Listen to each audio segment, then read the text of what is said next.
नमस्कार, आदाब, सत श्री अकाल। मैं अन्नू कपूर आप सभी रसिक श्रोताओं का स्वागत करता हूं, अभिनंदन करता हूं 92.7 बिग एफएम के इस प्रोग्राम में जिसका नाम है सुहाना सफर विद अन्नू कपूर। गुजरे हुए दौर की यादें हैं, तराने हैं, अफसाने हैं जो आपको सुनाने हैं।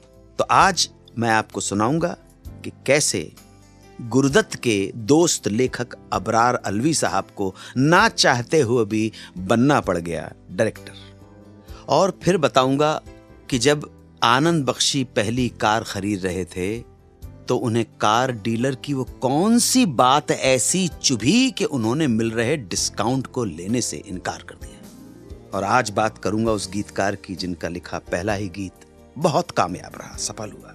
इसके बावजूद आने वाले अगले 18 बरस गुजारने पड़े गुमनामी में। इसके साथ साथ आज मैं आपको उस क्रिकेटर के बारे में बताऊंगा जो नेशनल टीम में खेलने की हसरत लिए चले आए मुंबई और फिर अचानक एक नाटक में हिस्सा क्या ले लिया कि क्रिकेट तो पीछे छूट गया और शुरू हो गया फिल्मी सफर।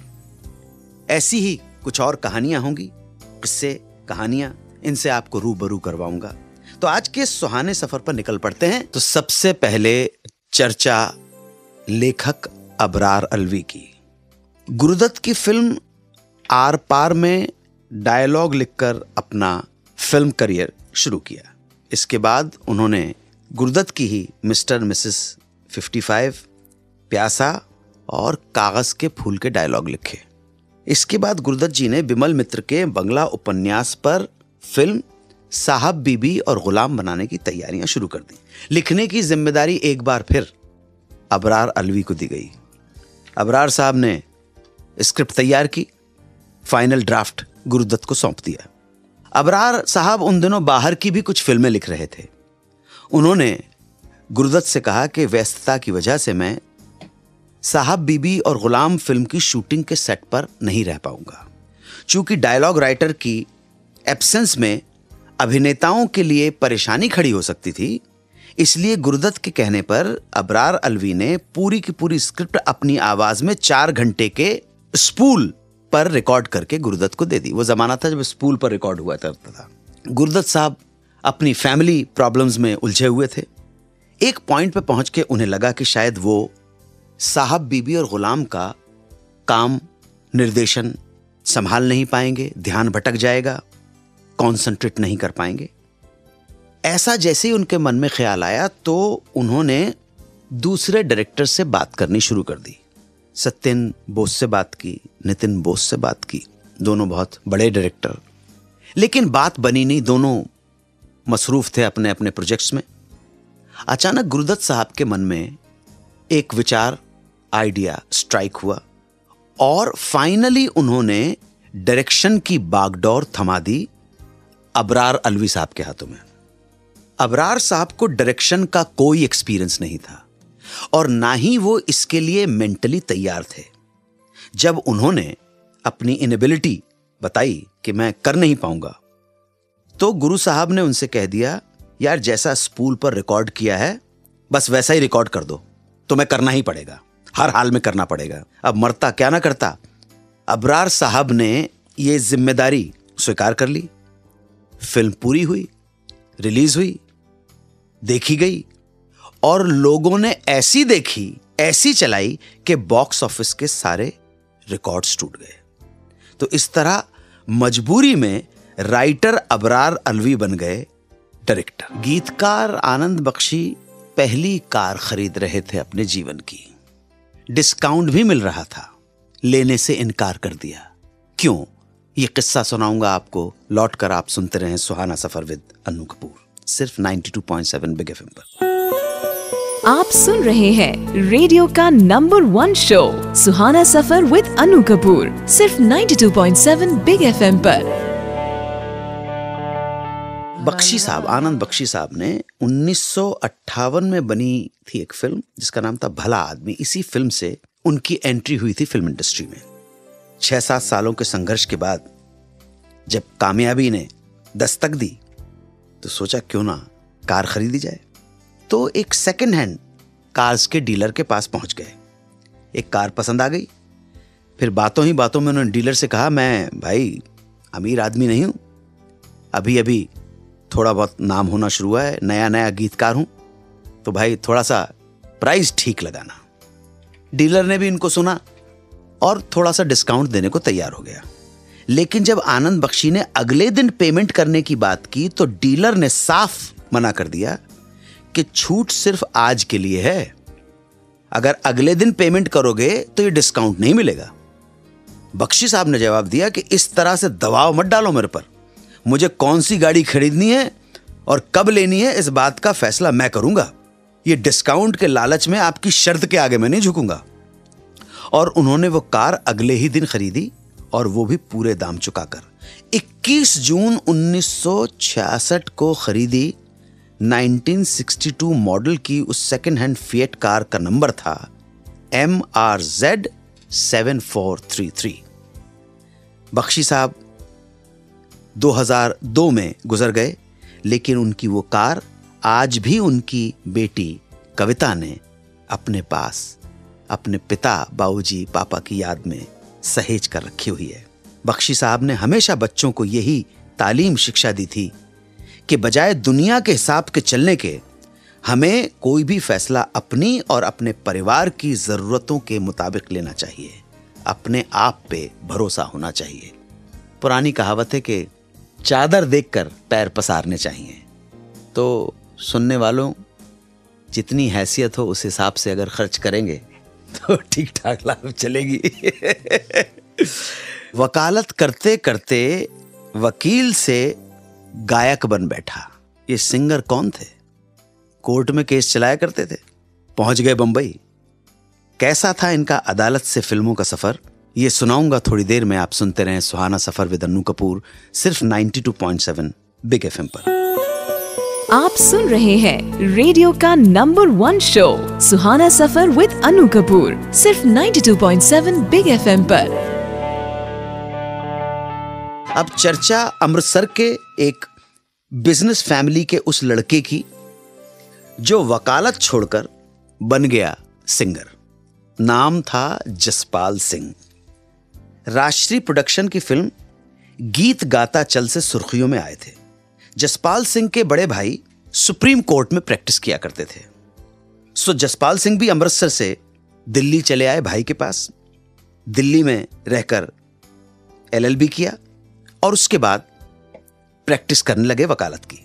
गाने का शौक लेकिन हमेशा से था। ग्रेजुएशन करते हुए पंजाब यूनिवर्सिटी में अवार्ड भी जीत चुके थे बेस्ट सिंगर का। प्रैक्टिस तो कर रहे थे वकालत की, लेकिन मन नहीं लगा। मन में मौजें मार रही थी गायक बनने की।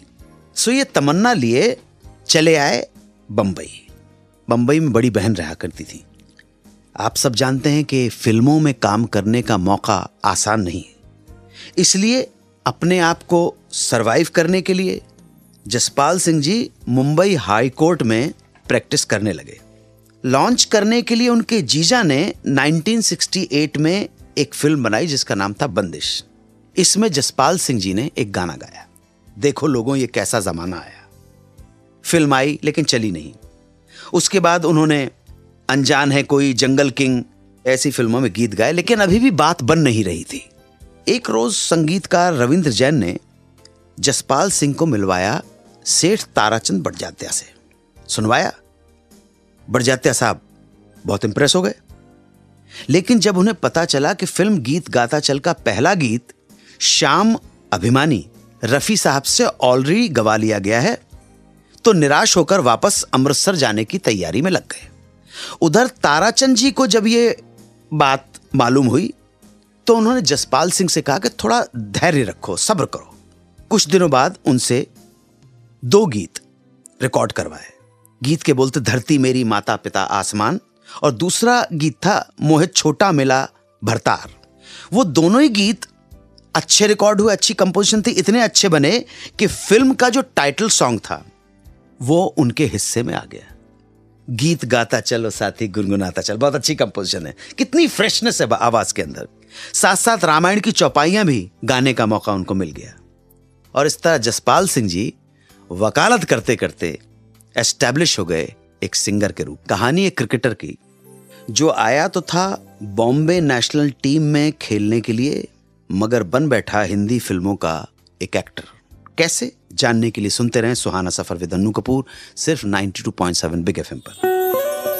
आप सुन रहे हैं रेडियो का number 1 show Suhana Safar with Annu Kapoor, सिर्फ 92.7 बिग एफएम पर। हम बात करेंगे एक क्रिकेटर की जिसका नाम था मोहन मखीजानी। ये क्रिकेटर क्रिकेट छोड़कर बन गए एक्टर, और यही मोहन मखीजानी मशहूर हुए अभिनेता मैकमोहन के नाम से। मैकमोहन के पिताजी ब्रिटिश आर्मी में कर्नल थे। 1940 के आसपास लखनऊ आकर बस गए थे। मैकमोहन साहब की स्कूली पढ़ाई मसूरी और लखनऊ में हुई। अच्छा क्रिकेट खेलते थे। बहुत जल्दी उन्हें उत्तर प्रदेश की टीम में शामिल कर लिया गया। हर एक क्रिकेटर की तरह वो भी नेशनल टीम में होने का सपना देखते थे, और उसी सपने को पूरा करने के लिए 1952 में चले आए बंबई। बंबई में मैकमोहन साहब क्रिकेट की प्रैक्टिस करते रहे। एक कॉलेज में एडमिशन ले लिया फर्दर स्टडीज के लिए।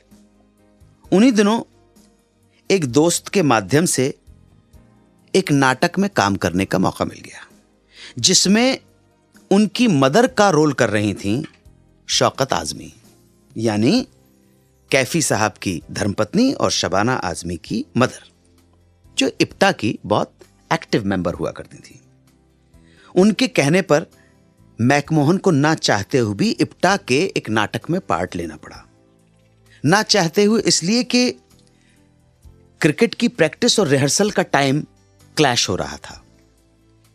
उधर नाटक में उन्हें देखकर फिल्मालय एक्टिंग स्कूल के कोच पीडी शनॉय ने उनके सामने अपने स्कूल में एडमिशन लेने का ऑफर रखा, और इस तरह क्रिकेटर बनते बनते मैकमोहन बन गए एक्टर। चेतन साहब की हकीकत उनकी पहली फिल्म थी, जो बनी थी 1964 में। फिल्म के क्रेडिट्स में तो मोहन मखीजानी की जगह गलती से नाम लिख दिया गया था ब्रजमोहन, लेकिन फिल्म फेयर के उस वक्त के एडिटर एलपी राव ने रिव्यू में उन्हें फिल्मी नाम दिया मैकमोहन, और इसी नाम से वो मशहूर हुए। कौन था वो गीतकार जिसे अपने पहले ही गीत के जबरदस्त हिट होने के बावजूद 18 सालों तक गुमनामी में रहना पड़ा? कौन था वो, बताऊंगा आपको थोड़ी देर में। आप सुनते रहें सुहाना सफर विद अन्नू कपूर। आप सुन रहे हैं रेडियो का number 1 show Suhana Safar with Annu Kapoor, सिर्फ 92.7 बिग एफएम पर। अब बात उस गीतकार की जिनका लिखा पहला ही गीत सुपरहिट रहा। दोस्तों, वो गीतकार थे देव कोहली, और उनका लिखा पहला गीत था शंकर जयकिशन के द्वारा कंपोज किया हुआ फिल्म लाल पत्थर का गीत गाता हूं मैं, गुनगुनाता हूं मैं, मैंने हंसने का वादा किया था कभी। खूब चलाया गीत और आज भी लोग गाते हैं, लेकिन इस गीत की सक्सेस का फायदा देव कोहली को बिल्कुल नहीं हुआ, और वो गुमनामी में ही खोए रहे। 18 साल तक स्ट्रगल करते रहे। देव कोहली साहब के शब्दों में वो कहते हैं कि उस दौर में मेरे पास ना तो पैसा था, ना कोई काम, ना रहने को घर। तमाम अभावों के बीच गालिब मीर से लेकर शैले और कीट्स तक को पढ़ डाला। आध्यात्म की तरफ झुकाव और श्रीमद् भागवत गीता से जुड़ाव हुआ। और जब साल 1989 में मैंने प्यार किया के गीतों ने मुझे गुमनामी से उबारा और दौलत और शोहरत हासिल हुई, तब तक सारी इच्छाएं खत्म हो चुकी थीं। राष्ट्रीय प्रोडक्शन की फिल्म मैंने प्यार किया में देव कोहली के लिखे गीत आजा शाम होने आई, मौसम ने ली अंगड़ाई और आते जाते हंसते गाते भी बहुत कामयाब रहे। और फिर वो बतौर गीतकार व्यस्त होते चले गए। फिल्म बाजीगर का गाना, ये काली काली आंखें, हम आपके हैं कौन का गाना, दीदी तेरा दीवन दीवाना, खिलाड़ी का वादा रहा सनम, होंगे जुदा ना हम, न जाने कितने हिट गीत लिखे। स्टूडियो से वापस आकर हम फोन मिलाएंगे, बात करेंगे, प्रश्न सुनेंगे कानपुर की संध्या पांडे से। आप हमारे साथ बने रहें, सुनते रहें सुहाना सफर विद अन्नू कपूर, सिर्फ 92.7 बिग एफएम पर। आप सुन रहे हैं रेडियो का number 1 show Suhana Safar with Anu Kapoor, सिर्फ 92.7 बिग FM पर। हेलो, कानपुर से संध्या पांडे जी बोल रही हैं? हाँ जी। नमस्कार, मैं 92.7 बिग FM से अनु कपूर बोल रहा हूँ। अरे वाह, हमें तो विश्वास ही नहीं हो रहा है कि अनु कपूर जी से मेरी बात हो रही है। जी, आप विश्वास कर लीजिए, मैं आपका नाम सेलेक्ट हुआ है। आप जो प्रश्न पूछना चाहती हैं उसका जवाब देने की कोशिश करूंगा। हाँ जी, अनु कपूर जी, पहले तो हम आपके बहुत बड़े वाले फैन हैं और आपका जो सुहाना सफर विद अनु कपूर तो मेरा फेवरेट शो है, कभी भी हम मिस नहीं करते हैं। Thank you so much. और सर, आपका बोलने का अंदाज और आपकी आवाज दोनों ही बहुत अच्छी है, खूबसूरत है। और सर, आपसे एक क्वेश्चन ये पूछना चाहते हैं हम कि जो फिल्मों में मर्चेंडाइज है, ये इसका सफर कब से शुरू हुआ, हम आपसे ये जानना चाहते हैं। मार्केटाइजिंग स्ट्रेटजी एक्चुअली अगर हियर एंड देयर रफली started with Amar Akbar Anthony. ये है ना, मनमोहन देसाई की फिल्म थी ना, अमर अकबर एंथनी। जी जी, यहीं से मार्केटाइजिंग स्ट्रेटजी की शुरुआत हुई। और इसमें जो मेरे ख्याल से सबसे पहला प्रोडक्ट मार्केट में आया वो था इरेजर। 3 बड़े बड़े इरेजर अमिताभ बच्चन, विनोद खन्ना और ऋषि कपूर को फोटो के साथ लॉन्च किए गए थे। और ये स्टूडेंट्स के लिए बिल्कुल नई चीज थी और ये बहुत इमीडिएटली पॉपुलर हो गई, इमीडिएटली कैच कर लिया इसने। एग्जैक्टली, आपने बिल्कुल सही बताया। एक सॉन्ग में जो है अमिताभ बच्चन जी ने, जी आई थिंक वो मर्चेंडाइज थोड़ा सा वो नहीं, वो डॉन करके कोई सॉन्ग है उसमें जी। उसके बाद फिल्म के पोस्टर्स और स्टार्स के पोस्ट कार्ड और गानों की बुकलेट रिलीज करने का फैशन हो गया और हर छोटी बड़ी दुकानों पे ये किताबें बिकने लगी, सजने लगी, डिस्प्ले की जाते थे। और याद कीजिए, अमिताभ बच्चन ने जो कलरफुल बनियान पहनी थी वो भी फैशन बन गया, गले में जो क्रॉस पहना था वो भी फैशन बन गया। तो इसलिए हम ये कह सकते हैं संध्या जी के अमर अकबर एंथनी से ही ये फिल्म मार्केटाइजिंग स्ट्रेटजी की शुरुआत हुई। Okay okay okay, thank you very much. Thank you Sandhya ji. Kanpur वालों को हमारे प्रणाम कहिएगा। अच्छा जी, बिल्कुल। और हमें बहुत बहुत ज्यादा खुशी हो रही है कि मतलब एक कानपुर को रिप्रेजेंट करके हम अनु कपूर जी से बात कर रहे हैं। जी जी जी, जी। I don't believe this. मैं सपना तो नहीं देख रही हूँ कहीं। नहीं, बिल्कुल सपना नहीं देख रही हैं और कोई आपको ठग भी नहीं रहा है। बहुत अच्छा शो, मतलब आपका एक एक जो वर्ड होता है बातचीत करने का, जो शब्दों का तरीका, मुझे बहुत अच्छा लगता है। Thank you Sandhya ji, thank you so much. अपने परिवार के सभी लोगों को मेरे प्रणाम। हाँ जी, thank you very much Anu Kapoor ji, thank you very much once again. Thank you so much, bye bye. Okay sir. ये हमने बातचीत की थोड़ी सी कानपुर की संध्या पांडे जी से।